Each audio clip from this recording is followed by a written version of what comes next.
Hi everybody, and welcome to Teaser Tuesday. Today's story is Fairy Godmothers. Solving problems is like riding a bike. And the intro to the story goes like this. Once upon a time, there was a girl who had a wicked stepmother.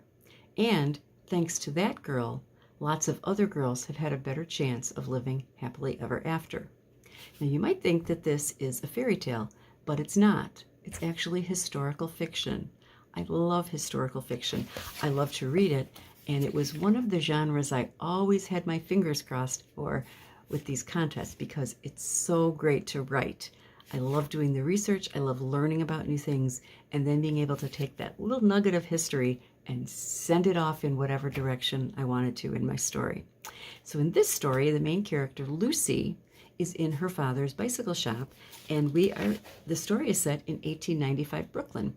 You can tell it's 1895 when you see the advertising sign on the shop's wall that says, "Sell your horse and buy a bicycle." Anyway, one night while Lucy is there, she has a strange visitor from the future who projects magical images for her to show her what the future is going to bring. So I'm just going to read a little bit from that scene.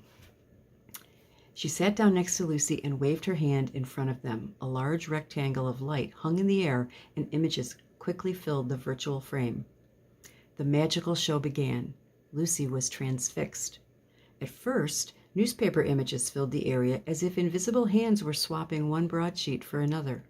But then people, first in the sepia tone of the tintype and then in full color, moved about the area as if another Lilliputian world had materialized in the small space.